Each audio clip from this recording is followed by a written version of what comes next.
ETF index mutual funds నేర్చుకుని stock మార్కెట్లో రాణించాలనుకుంటున్నారా? వెంటనే ఈ నెంబర్కి కాల్ చేయండి.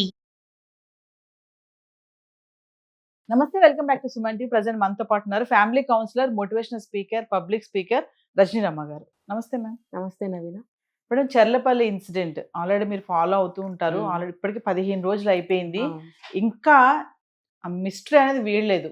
డిప్రెషన్ అన్నారు. అయితే ఒక డిప్రెషన్ లో ఉన్న మహిళ అలా పిల్లల్ని తీసుకుని ప్లాట్ఫామ్ అయినా, మీరు ఆ వీడియో చూసే ఉంటారు, CCTV ఫుటేజ్, ఎంత కూల్ గా రిలాక్స్ గా వాళ్ళు నడుచుకుంటూ వెళ్తున్నారు. అసలు ఎక్కడ కూడా డిప్రెషన్ లో ఉన్న వాళ్ళగా అనిపించట్లేదు. సరే, అది పక్కన పెడితే ఇప్పుడు మొబైల్స్, ఫోన్స్ ఇవన్నీ కూడా ఫారెన్సిక్ ల్యాబ్ పంపించామంటున్నారు. ఓవరాల్ గా అంటే ఇన్సిడెంట్ చూసుకుంటే ఎక్కడ చూసినప్పుడు ఇదే నడుస్తుంది. పిల్లల్ని తీసుకెళ్లి పిల్లల్ని ఎందుకు ఇంత బలవన్మరణానికి పాల్పడింది, పిల్లల్ని ఎందుకు తీసుకెళ్ళింది, ఏదైనా ప్రాబ్లం సమస్యలు ఉంటే ఆమె చనిపోవచ్చు కదా. చాలా కేసెస్ చూసాం. చిన్నపిల్లలు అనుకోండి, అమ్మో ఈ పిల్లల్ని ఎవరు చూస్తారు, నా పిల్లల్ని అనాథలు అయిపోతారని ఆలోచించవచ్చు. ఇక్కడ పిల్లలు పెద్దవాళ్ళు, inter first year, inter second year చదువుతున్న పిల్లల్ని అలా ట్రాక్ పైన తీసుకెళ్ళడం అనేది అసలు వీడియో చూసి చాలా బాధ అనిపిస్తుంది. మీ అనలైసిస్ లో అంటే మీరు ఏదో అనుకుని ఉంటారు, ఏం జరిగింది అనుకుంటున్నారు మీరు అసలు? మరి ఇప్పుడు మొత్తం అంతా సీన్ అంతా చూస్తున్నారు కదా, సో మీ అనలైసిస్ లో ఏమనుకుంటున్నారు? అందరి ఆలోచనలు కూడా ఆ చుట్టే తిరుగుతున్నాయి ఇప్పుడు సమాజంలో. ఇప్పుడు మెయిన్ విషయం అందరికీ తట్టిన విషయమే, దీని మీద ఫోకస్ ఎవరు పెట్టాల. ఇప్పుడు సీసీ కెమెరాస్ ఉన్నాయి, ప్లాట్ఫామ్ అంతా ఉంటాయి కదా. తర్వాత మిడ్ నైట్ అయినా సరే రైల్వే ప్లాట్ఫామ్స్ ఎలా ఉంటాయి, జనంతో క్రిక్కిరిసి ఉంటాయి. అందులోకి మనకి ఆ లైన్లో మెయిన్ రూటే అనుకుంటా, అది కూడా అన్ని ట్రైన్స్ తిరుగుతూ ఉంటాయి. ఆ పర్టికులర్ ఆ ప్లాట్ఫామ్ మీదే తీసుకుందాం మనం, మిగతాదంతా వదిలేద్దాం. ముగ్గురు మనుషులు అంతంత పర్సనాలిటీ ఉన్నారు, ట్రాక్ మీద నడిచి వెళ్తుంటే ఎవరో కనిపెట్టలేదు ఎందుకు అని. అంటే వాళ్ళు మార్చి వీళ్ళు వెనక నుంచి తిరిగి వెళ్ళి గబుక్కుని ట్రైన్ వచ్చే టైంకి ట్రాక్ మీదకి వచ్చారా? వెళ్ళడం అయితే చివరి వరకు వెళ్ళారు. వెళ్ళి అక్కడ ఎవరైనా అనుమానిస్తారని చెప్పి మళ్ళీ అటు చివరి వరకు వెళ్ళి ట్రాక్ బయటకు వచ్చేసి ఆ సైడ్ నుంచి మనకు కనిపించదుగా ట్రైన్ అడ్డాలు ఉంటే, ఈ ట్రైన్ వచ్చే టైంకి గబుక్కుని ఇటు వచ్చారా అనేది. లేకపోతే ఈ ప్రశ్న చాలా మంది వేశారు, ఎందుకు ఎవరికి తెలియలేదు. ముగ్గురు మనుషులు ట్రాక్ మీద వెళ్తుంటే ఎవరైనా సరే ఈ ట్రెండ్ యువతలకు రండి అని అంటారు కదా. ఇప్పుడు లైన్మెన్స్ ఉంటారు అక్కడ, ట్రాక్ సరి చేసేవాళ్ళు, లైట్స్ చెక్ చేసేవాళ్ళు ఉంటారు. మిడ్ నైట్లో ఎక్కువ తిరుగుతారు. వాళ్ళు తిరిగినప్పుడు వాళ్ళు ఎక్కడికి పోయారు? వాళ్ళు డ్యూటీ చేయటం లేదా? చేయాలి కదా. చేస్తున్నప్పుడు అక్కడ ట్రాక్ మీద తిరుగుతూ ఉంటారు వాళ్ళు, చూడండి కావాలంటే. మరి వాళ్ళు చూసి ఉండాలి కదా వీళ్ళని. అప్పుడు green signal, red signal lights track మీద పెట్టి ఉంటాయి నవీన గారు, అరేంజ్ చేసి ఉంటాయి. ఆ లైట్స్ వాళ్ళు చెక్ చేయాలి, ట్రాక్ చెక్ చేస్తారు. అది లూజ్గా ఉన్నాయా, నట్స్ టైట్గా ఉన్నాయా కొట్టి చూస్తూ ఉంటారు. టక్ టక్ మన కొడతారు. వాళ్ళ పనే అది. ముఖ్యంగా నైట్లో బాగా తిరుగుతారు వాళ్ళు చూడాల్సిన విషయం ఇది. వాళ్ళు ఎందుకు చూడలేదు? చూసి కూడా పట్టించుకోనంత నిర్లక్ష్యపు ధోరణిలో ఉన్నారా ప్రజలు? అంటే ముగ్గురు మనుషులు ట్రాక్ పైన వెళ్తుంటే అవును ఎవరు చూడలేదు అనేది మీ ప్రశ్న. అవును. తర్వాత చూడాలి కదా అంటా నేను. అంటే వాళ్ళని కూడా మార్చి ఎలా వచ్చి ట్రాక్ మీదకి వచ్చి వాళ్ళు ట్రైన్కి గుద్దుకున్నారనేది ఒక పెద్ద సందేహంగా ఉంది నాకు. అంత ప్లాట్ఫామ్ మీద జనాలు ఉంటారు, ఎవరో ఒకళ్ళు చివరికి బెగ్గర్స్ అయినా ఉంటారు అక్కడ, ఉంటారా? ఛాయ్ అమ్ముకునే వాళ్ళు ఉంటారు, వాటర్ అమ్ముకునే వాళ్ళు అన్నీ ఉంటారు. కనీసం అట్లీస్ట్ ఎవ్వరు పట్టించుకోలేదా? ఎంత ప్లాట్ఫామ్ చివరైనా సరే మనుషులు అనేవాళ్ళు ఉంటారు. నెంబర్ 2 ఏంటంటే, జనవరి 28 నుంచి 31 వరకు ఆ 3 డేస్లో ఏం జరిగిందని చాలామంది అనుమాన పడుతున్నారు. చూడండి, ఒక అకేషనల్ డేస్ అవి వాళ్లకు. ఏంటంటే జనవరి 28 వాళ్ళ మ్యారేజ్ డే, హస్బెండ్ దగ్గర లేడు. 31 వచ్చేసి ఆయన బర్త్డే. దానికి కూడా ఆయనకి ఫ్యామిలీతో ఉండాలని అనిపిస్తుంది జనరల్గా. కొంతమంది చాలా ప్రాక్టికల్గా ఉంటారు నవీన గారు. అది పండగ అన్న అవనివ్వండి, పుట్టినరోజు అవనివ్వండి, పెళ్లి రోజు అవనివ్వండి, ఈవెన్ వాళ్ళ పేరెంట్స్ ఎవరైనా చనిపోయిన రోజు అయినా కానివ్వండి, అంటే ఎన్నేళ్ళనై ఉండదు చనిపోయి, ఆ రోజు అనేది ఒకటి వస్తుంది కదా, ఈరోజు చనిపోయిన రోజు. అలాంటి వాటికి కూడా ఎక్కువ ఇంపార్టెన్స్ ఇవ్వకుండా చాలా ప్రాక్టికల్ లైఫ్ లీడ్ చేస్తూ ఉంటారు చాలామంది. నాకు తెలిసిన వ్యక్తుల్లోనే ఉన్నారు. పెళ్లి రోజు అయితే ఏంటి ఇప్పుడు, లేకపోతే పండగ అయితే ఏముంది ఇప్పుడు, లేకపోతే చనిపోయారు ఏం చేస్తాం, ఇలా మాట్లాడే వాళ్ళని చూస్తుంటాం మనం. చాలామందిని చూసాను నేను. ఈ 3 రోజుల్లో వీళ్ళు ఏం మాట్లాడుకున్నారు, ఆ మెసేజెస్ అనేది డిలీట్ చేశారు. మరి క్లౌడ్లో కూడా డిలీట్ చేసింది ఇవిడ అని చెప్తున్నారు. కానీ ప్రతిదానికి వచ్చిన తర్వాత దాన్ని బయటకు తీయటం అంత కష్టం కాకపోవచ్చు మేబీ. మరి అది కూడా వాళ్ళు ట్రై చేస్తే బాగుంటుంది. ఆ 3 రోజుల్లో ఏం జరిగింది మళ్ళీ కట్ చేస్తే, ఇక్కడ ఈ 3 రోజుల్లో జరిగింది కాకుండా అసలు బేస్ ఏంటి? ఈ 3 రోజుల్లోనే ఏదన్నా జరిగి ఆత్మహత్యకు ప్రేరేపించిన సంఘటనలు జరిగి అలా చేసుకున్నారా అనంటే, అప్పటికప్పుడు అనుకుని అప్పటికప్పుడు ఎవరు చనిపోరు. అది ఎక్కడో ఏదో ఒక కేసులో జరుగుతుంది, అది కూడా పిల్లలతో కలిపి మీరు అన్నట్టు. ఒక్కటే అనుకోండి, అప్పటికప్పుడు వ్యవహారం చెడిపోయింది, మనసు చెడిపోయింది, ఇంకా నా జీవితం లేదు అనుకుంటే అప్పటికప్పుడు ఒక్కళ్ళే చనిపోతారు. పిల్లల్ని కూడా తీసుకెళ్ళిందంటే ఈ 3 రోజులు బేస్ కాదు. ఈ 3 రోజుల్లో ఏ ట్రాన్సాక్షన్స్ అయితే ఎవరితో అయితే జరిగాయో అవి కేవలం కారణాలు అయి ఉండొచ్చు, బేస్ అయితే కాదు. బేస్ ముందు నుంచే జరిగి ఉంటుంది. ఆ బేస్ ఏమై ఉంటుంది అని అంటే నాకు మాత్రం తట్టిన విషయము అది కరెక్ట్ అయి ఉండొచ్చు, కాకపోయి ఉండొచ్చు. ఏంటంటే కొంతమంది భర్తలు చెప్పాను కదా చాలా ప్రాక్టికల్గా ఉంటుంటారు, కొంచెం ఫ్రిజిడిటీ కూడా ఉంటుంది కొంతమంది వ్యక్తుల్లో. అది చూసే వాళ్ళకి చాలా నిదానస్తులుగా చాలా మంచి వాళ్ళలాగా ఒక ఒపీనియన్ అనేది ఏర్పడుతుంది. కానీ అసలు స్వభావం అది కాకపోవచ్చు. కోర్స్ మంచి వ్యక్తి అయితే అయి ఉండొచ్చు కాక దేనికి స్పందించని మనసులు ఉంటే భార్య బిడ్డలు నిజంగానే మానసికంగా బాధపడతారు తెలుసా నవీన. ఇప్పుడు భర్త ఉన్నాడు లేకపోతే భార్య ఉంది, ఆప్యాయంగా పలకరించాలి, ఫ్రీక్వెంట్గా దూరాన్ని ఉన్నప్పుడు ఫోన్లు చేసుకోవాలి, పిల్లలు ఎలా ఉన్నారు, నువ్వెలా ఉన్నావు, ఆరోగ్యం ఎలా ఉంది, డబ్బులు సరిపోతున్నాయా, నేను ఫలానా రోజున వస్తాను, మనం ఫలానా ఒక అకేషన్కి అటెండ్ అవుదాము, లేదా ఒక ట్రిప్కి వెళ్దాం, ఆశాజనకమైనటువంటి మాటలు జరగాలి, కన్వర్జేషన్స్ అనేవి. అసలు వీళ్ళ మధ్యన అలాంటివి జరుగుతున్నాయా లేదా గత కొంతకాలం నుంచి, కోఆర్డినేషన్ ఉందా లేదా, ముఖ్యంగా ఆశాజనకమైనటువంటి మాటలు జరగాలి ఫ్యామిలీలో, అంతే కదా. ఇప్పుడు తండ్రి దూరాన్ని ఉన్నప్పుడు తల్లి ఒక్కటే మెయింటైన్ చేయాలి. మెయింటైన్ చేయాల్సినప్పుడు పిల్లలు ఖచ్చితంగా నాన్న ఎప్పుడు వస్తారు, నాన్న ఉంటే బాగుండు, నాన్నకి ఏదో చెప్పాలనే కొడుకుగా అతనికి ఏదన్నా ఉండొచ్చు. మగపిల్లలు ఎక్కువగా అనుకుంటారు, ఆ జెండర్ అటువంటిది కాబట్టి తల్లికి చెప్పలేక నాన్నతో ఒకవేళ చనువు ఎక్కువ ఉంటే నాన్నతో చెప్పాలి అని అనుకోవచ్చు. అది అబ్బాయి అవ్వచ్చు, అమ్మాయి అవ్వచ్చు. కానీ అబ్బాయిలు ముఖ్యంగా మేల్ కాబట్టి తండ్రికి చెప్పుకోవాలని అనిపించవచ్చు కొన్ని సంఘటనలో. సో అది బయటకి పెట్టలేక నాన్న ఎప్పుడు వస్తారు అని అడుగుతూ ఉంటారు. అడుగుతూ ఉన్నప్పుడు ఈవిడేం చెప్పాలి, పని ఒత్తిడిలో ఉన్నారు అంటే ఈవిడంటే ఈవిడ కదా ఒక మదర్, పని ఒత్తిడిలో ఉన్నారు, రాలేకపోయారు, వస్తా అని చెప్పారు, వచ్చినప్పుడు మనం పలానా ట్రిప్కి వెళ్దామన్నారని ఆశగా పిల్లలకి చెప్పగలగాలి.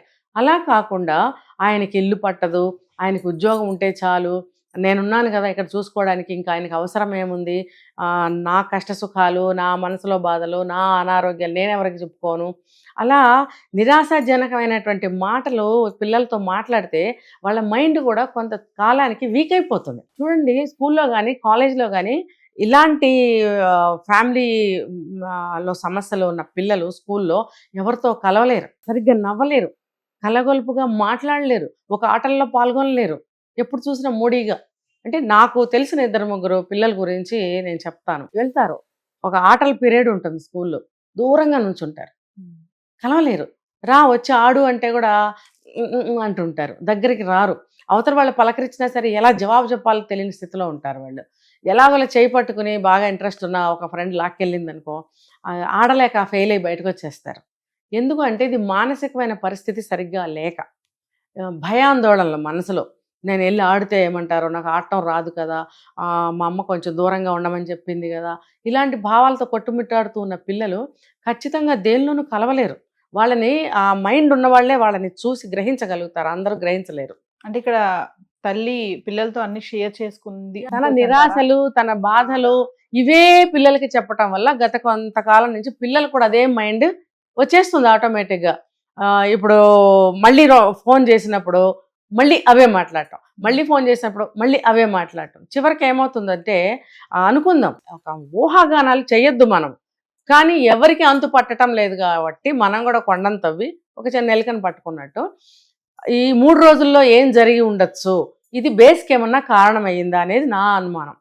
ఈ 3 రోజుల్లో ఏమన్నా పీక్కి వెళ్ళిందా వాదన, కానీ గొడవ కూడా ఏం అవ్వలేదు అంటున్నారు, వాదన అయి ఉండొచ్చు, లేకపోతే మానసికమైనటువంటి స్థితి దిగజారటమే కావచ్చు. ఈ 3 రోజుల్లో ఏమన్నా జరిగిందా, ఆ స్థితిలోనే ఆ మనస్తత్వంతోనే పిల్లలతో మాట్లాడి ఇంకా మనం వేస్ట్, మీ నాన్న పట్టించుకోవట్లేదు, మనం ఏదన్నా చేసేసుకుందాం అని పిల్లల్ని బయటకి తీసుకొచ్చిన తర్వాత అంటూ రైల్వే ట్రాక్ తీసుకెళ్ళిందా.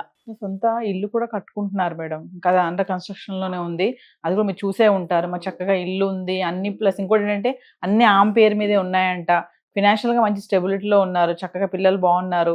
మరి అంతలాగా ఇప్పుడు డిప్రెషన్ అంటున్నారు, ఇంకేవో చాలా వచ్చాయి, బ్లాక్ మ్యాజిక్ చేశారన్న డిప్రెషన్ అంటున్నారు, ఇప్పుడు హస్బెండ్ తో సమస్యలు కూడా ఎక్కువ ఏమీ లేవు అని అంటున్నారు. అంటే అలోన్ గా తనకు తానే, అంటే మీరు అన్నట్టుగా ఇదేమీ కాదు, బ్లాక్ మ్యాజిక్ కాదు. డిప్రెషన్ ఉన్న వ్యక్తి అయితే ఈ జనవరి 28 నుంచి 31 తారీఖు వరకు భర్తతోనే కావచ్చు, వేరే వాళ్ళతో బిజినెస్ కానీ ఏదైనా కానీ గొడవ పడి ఉంటే కనుక ఆవిడ డిప్రెషన్కి లోన్ అయినట్టయితే కనుక తనకు తానే తీసుకుంటుంది ప్రాణం. అంత పెద్ద అయిన పిల్లల్ని బలవంతంగా అప్పటికప్పుడు రండి రా చచ్చిపోదాం అంటే ఎవరు వస్తారు? రారు. తిట్టి 4 బరబరా లాక్కొస్తారు. కానీ మరి వీళ్ళు అలా చేయకుండా అమ్మ చెప్పినట్టుగానే ముగ్గురు మాట్లాడుకుంటూ నిజమే నిజమే అవును నిజమే నిజమే అన్నట్టుగా ఉంది వాళ్ళ మాట్లాడే తీరు. అక్కడ తలకాయ వంచుకుని మాట్లాడుకుంటూ వెళ్తున్నారు అని అంటే తల్లి చెప్పేది వింటున్నారు. అప్పుడు మీరు ఏదన్నా నాకు చెప్తుంటారు ఏదన్నా, నిజమే నవీన, అవును నిజమే, అవును నిజమే, ఏం చేయాలి ఇప్పుడు ఇలా అంటాను అనుకోండి, నేను ఏమవుతుంది మీ మనసు నా మనసు అటే వెళ్తుంది. నాకు అనిపించింది ఆ సిచ్యువేషన్లో అట్లాంటి కన్వర్జేషన్స్ మాటలు ఏమన్నా జరిగాయా వాళ్ళ మధ్యన ఆ 3 రోజులు జరిగిన దాని మీద వెనక జరిగిన గత కొంతకాలం నుంచి వీళ్ళు ముగ్గురు తయారైన స్థితి ఏదైతే ఉందో అది ఈ 3 రోజులు జరిగిన దానికి ఏమైనా కారణమైందా చనిపోవడానికి అనేది నాకు అనిపిస్తుంది. మరి పోలీసులు పాపం చాలా కష్టపడుతున్నారు. ఇప్పటి వరకు వాళ్ళకు కూడా ఏ క్లూ దొరకలేదు మేడం, దొరకట్లేదు, ఎక్కడ దొరకట్లేదు. ఎందుకంటే ఆవిడ హైలీ టాలెంటెడ్ ఐటీ ఎంప్లాయ్ అయినప్పుడు ఆవిడ మన ఆన్లైన్ లో ఏదైనా సరే యూజ్ చేసి పడేస్తారు, వెతుక్కుంటాం. అలా వాళ్ళకి అదేం ఉండదు. కరతలామలకం అంటారు కదా, ఇలా ఇలా చేతులతో చేసేస్తున్న నిమిషాల్లో కళ్ళు మూసుకొని చేస్తారు వాళ్ళు. వాళ్ళకి రెగ్యులర్ వర్క్ అదే కదా. సో ఆవిడకి ఏది చేస్తే ఎలా చేస్తే వర్కౌట్ అవుతుందో అవన్నీ ఆవిడకి తెలుసు. కాబట్టి క్లౌడ్లోకి వెళ్ళి కూడా ఆవిడ డిలీట్ చేయగలిగింది అంటే మామూలుగా ఎవరైనా చేయగలమా? కష్టపడాలి, నేర్చుకోవాలి, ఎప్పటికో అది కూడా అయిందా లేదా మనకి డౌట్ వస్తుంది. కానీ ఆవిడకి అలాంటిది లేదు. కాబట్టి ఆవిడ అన్ని ప్రికాషన్స్ తీసుకుని ఫైనలీ ఆ పని చేసింది అనుకోండి. చూడండి, మనసులో ఏదైనా ఉంటే భర్తకు కూడా చెప్తారు, ఫలానా వ్యక్తి వల్ల నేను బాధపడుతున్నాను, బిజినెస్లో నాకు బాధపడుతున్నాను, లేకపోతే లాస్ వస్తుంది, మీరు అన్నారు ఇల్లు కట్టుకుంటున్నారు, ఆ ఇల్లు కట్టుకునే విషయంలో ఏదైనా పొరపాట్లు లోటుపాట్లు ఏమైనా జరుగుతున్నాయి, ఇవన్నీ భర్తతో షేర్ చేసుకునే విషయాలే కదా. మరి షేర్ చేసుకోవాలి. మరి షేర్ చేసుకుంటే ఆయన చక్కగా ఏదైనా సలహా చెప్తాడు. అక్కడ అది జరిగితే కనుక ఈవిడ ఆత్మహత్య చేసుకోవాల్సిన అవసరం లేదు కదా. ఇప్పుడు మీరు అన్నారు బోల్డ్ ఆస్తుంది, ఇల్లు ఉంది, కొత్త ఇల్లు కట్టుకుంటున్నారు, ఇవన్నీ వేరు. ఒక స్త్రీకి ఒక మనిషికి మానసికంగా కావాల్సినవి ఎన్నో ఉంటాయి. అవి లేనప్పుడు నా బ్రతుకెందుకు వేస్ట్ అని అనిపిస్తుంది చాలామంది ఆడవాళ్ళకి. ధైర్యంగా ముందుకెళ్ళి జీవితంతో పోరాడే వాళ్ళు చాలా తక్కువ మంది ఉంటారు. అది ఇక్కడ ఒకటే ప్రశ్న మేడం, అందరూ అడిగేది ఏంటంటే కామెంట్స్ లో కూడా వస్తుంది ప్రశ్న ఒకటి ఏంటంటే, పిల్లల్ని ఎందుకు ఏం తీసుకెళ్లిపోయింది, పిల్లలు ఏం పాపం చేశారు, పిల్లలు ఏం అన్యాయం చేశారు పాపం, వాళ్ళని వదిలేయచ్చు కదా అని అదొక్కటే ప్రశ్న. ఈవిడ భావన ఏంటంటే, నేనున్నాను కాబట్టి నేను చూసుకుంటున్నాను పిల్లల్ని, ఆయన చూసుకోకపోయినా ఇప్పుడు నేను చనిపోతే నా పిల్లల్ని ఆయన చూసుకోడు అన్న అనుమానం వచ్చిందేమో ఆవిడకి. నేనేం చెప్పాను, మానసికంగా దిగజారిపోయిన వాళ్ళకి పిచ్చి పిచ్చి దరిద్రపు ఆలోచనలన్నీ వచ్చి చేరుతాయి. చేరినప్పుడు రాత్రిపూట ఆలోచించి చూడండి ఏదన్నా ఒక చెడు విషయాన్ని మీరు, అందులో నుంచి పగలు కానీ అంతకుముందు కానీ మనం ఆలోచించిన ఆలోచనలు అన్నీ అప్పుడు వచ్చేస్తాయి మనకి. ఆ టైం చాలా బ్యాడ్. నైట్ ఎప్పుడు ఆలోచించకూడదు, పగలు నిర్ణయాలు తీసుకోవాలి. రాత్రిపూట ఆలోచనలు చేసి రాత్రిపూట నిర్ణయాలు తీసుకోకూడదు.